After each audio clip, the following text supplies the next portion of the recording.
Então vamos nós para a última parte dessa primeira aula de apresentação. Eu queria ainda falar sobre dois conceitos. Todos esses conceitos que eu estou falando agora, muito superficialmente, a gente vai retomar ao longo do curso quando a gente estiver discutindo os textos das autoras estudadas, tá bem? Mas eu queria falar então ainda desses dois conceitos. Um deles é o silenciamento. A gente falava que existe essa ilusão criada de que há um lugar de fala universal, um lugar de fala neutro, e que esse lugar, quando a gente vai ver, em geral, ele está ocupado por homens brancos, né? Ele foi criado e ocupado por homens brancos, ocidentais, europeus, cisgêneros, heterossexuais, na sua maioria, certo? Essa ideia de que esse lugar é o lugar neutro ou universal, ela gera uma série de silenciamentos, ou seja, faz com que outras falas sejam caladas, né? Outras vozes sejam caladas. Então, as vozes das mulheres durante a maior parte da história da humanidade foram caladas, foram silenciadas. Nem sempre por um ato necessariamente violento, muitas vezes por atos violentos, mas nem sempre por atos violentos. Às vezes simplesmente porque a mulher não está falando a partir dessa perspectiva que é considerada universal, né? Então a sua voz não é escutada. Não se criam condições para que ela elabore seus discursos, para que ela encontre o seu próprio lugar de fala, né? E afirme esse lugar como um lugar que vale a pena ser ouvido. Tem uma passagem do Segundo Sexo, da Simone de Beauvoir, que ela diz assim: quando eu discutia filosofia com os meus amigos, meus colegas, sempre aparecia um momento em que eles diziam: você pensa assim porque você é mulher. E a única resposta que eu poderia dar é: você pensa assim porque você é homem. Mas para eles, né, eles não percebiam a fala deles como marcada por um lugar de gênero. Por quê? Porque ser homem era tido como ser para além do gênero, né? Como uma fala universal. Enquanto a fala de uma mulher era considerada uma fala parcial, diversa, uma fala a partir de uma particularidade. Então, isso é uma maneira de silenciar, não é? E é disso que a gente fala quando a gente fala em silenciamento. Desse impedimento ou dessa pouca oportunidade, pouca possibilidade que se dá para certas vozes expressarem a sua vivência, o seu lugar no mundo, o seu pensamento. Como a Chimamanda fala também, né, de como a colonização silencia diversas vozes na medida em que a história é contada a partir da perspectiva do colonizador. Um outro conceito que eu queria ainda falar brevemente hoje é o conceito de epistemicídio. O conceito de epistemicídio parece que foi cunhado pelo Boaventura de Sousa Santos, que é um autor português, um homem europeu branco, mas que trabalha com a descolonização.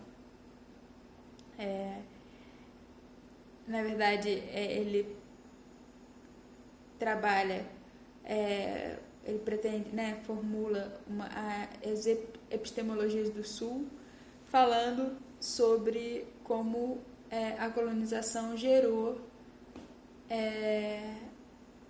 o silenciamento e mesmo, né, o apagamento ou a destruição de modos de compreender o mundo, de modos de produzir conhecimento, de modos de fazer medicina, de modos, enfim, de pensar politicamente, de se organizar politicamente, dos colonizados.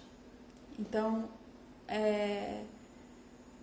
houve muitas coisas que foram assimiladas pelo colonizador, coisas das culturas colonizadas, mas houve também muitas coisas que foram destruídas pelo colonizador.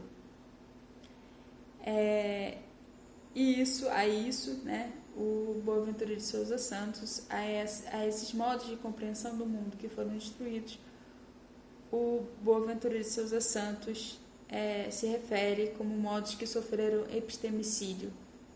Episteme, né, conhecimento em grego, saber, e o sídio aí é esse de assassinato, né, de morte, de destruição.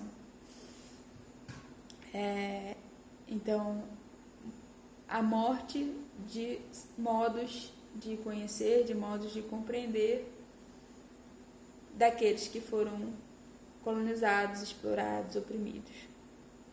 Então é um silenciamento bastante profundo, né, de culturas, de modos de compreender.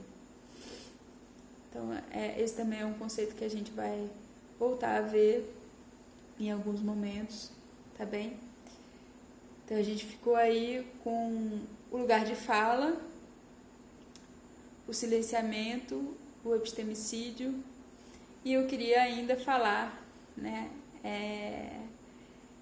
da compreensão de literatura com a qual a gente vai trabalhar. Agora, rapidamente e obviamente superficialmente, eu vou dizer para vocês que a base teórica em que eu estou me apoiando para pensar esses textos que a gente vai ler como literatura é a base do Roland Barthes, que é um autor francês.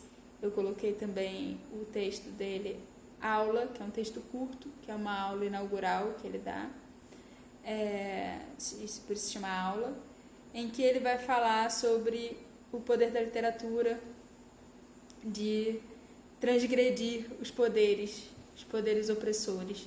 E ele diz que há um poder opressor na própria língua. A língua não só nos impede de dizer certas coisas, como ela nos obriga a dizer certas coisas. A própria estrutura da língua. Por exemplo, em francês é necessário que eu use o pronome pessoal eu, né, je, para construir qualquer frase. Então eu sempre tenho que ter esse pronome.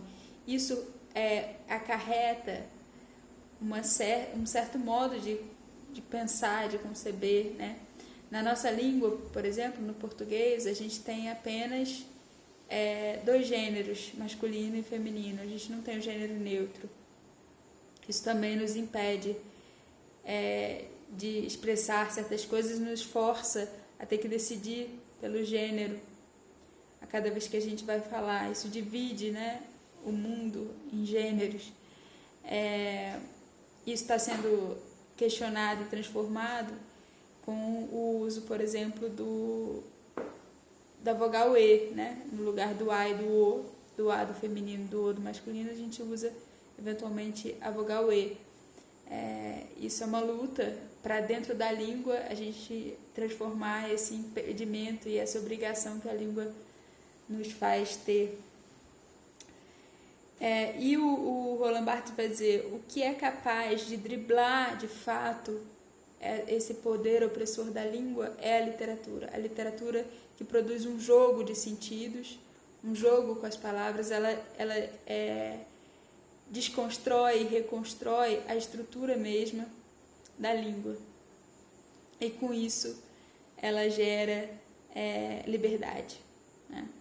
E aí ele vai dizer que ele entende por literatura não um campo específico, né, um campo acadêmico ou enfim, uma atividade cultural ou econômica, mas uma certa prática, a prática de escrever, a prática de desconstruir e reconstruir a língua.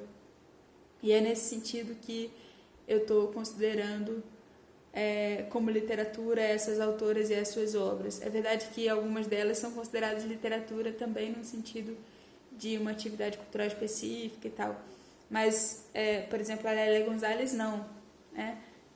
ela é uma antropóloga, né? Escreve textos teóricos, ensaísticos, textos militantes, políticos, mas não é considerado literatura no mesmo sentido que a Conceição Evaristo, no mesmo sentido que a Carolina Maria de Jesus.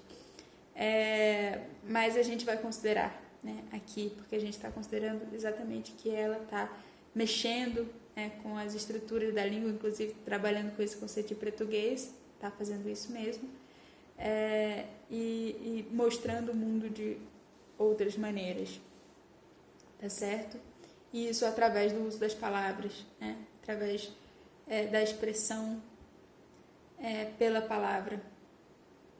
E é nisso que a filosofia e a literatura se encontram também, né? Por terem como matéria-prima a palavra. E aí, a partir dessa perspectiva que a gente vai trabalhar esses textos. Tá bem? Gente, eu sei que tudo ficou um pouco resumido e, enfim, é muito difícil fazer isso. Vou dizer para vocês, é super difícil. Não é a mesma coisa que estar com vocês na sala de aula e trabalhando. Mas eu acho que também eu vou pegando o jeito e a gente vai aprofundando na medida que a gente for trabalhando os textos, tá bem? Vocês precisam, então, realizar as tarefas, que são essas que eu já falei, né? Falar sobre o vídeo da Chimamanda, buscar no arquivo de vocês os textos que tenham de mulheres negras brasileiras e a diferença, né, do número de textos de homens brancos e tal. Também pensar, né, na sua formação escolar, na sua formação acadêmica, quantas vezes você foi convidado a ler textos de mulheres brasileiras negras. E, por último, falar um pouco desses conceitos de lugar de fala, de silenciamento, de epistemicídio, tá bem? Não é nada muito profundo, né? Eu quero só que vocês busquem, talvez também no Google, a partir do que a gente conversou aqui, e busquem formular com as palavras de vocês como vocês entenderam esses conceitos, tá certo? É um exercício, tudo isso é um exercício, tá bem? A gente precisa ficar sem medo de errar muito, sem muito medo de errar, sem medo de errar muito, porque a gente vai errar muito também. E vamos seguindo aí juntos, certo? Porque eu acho que vai ser muito bom e vai ser muito crescimento para todos e todas e todos. Para todos nós. Boa semana. Qualquer coisa vocês me escrevem, tá bem? E na semana que vem a gente vai começar a trabalhar a Maria Firmina dos Reis. E vamos fazer uma discussão também com o texto do Machado de Assis, tá bem? Exatamente para a gente pensar sobre essa questão do lugar de fala, da construção da história única. E acho que tanto o texto da Maria Firmina quanto o texto do Machado de Assis são textos muito bons de serem lidos, então vale a pena, né? Vocês lerem. Os dois são contos, então não são muito, muito longos.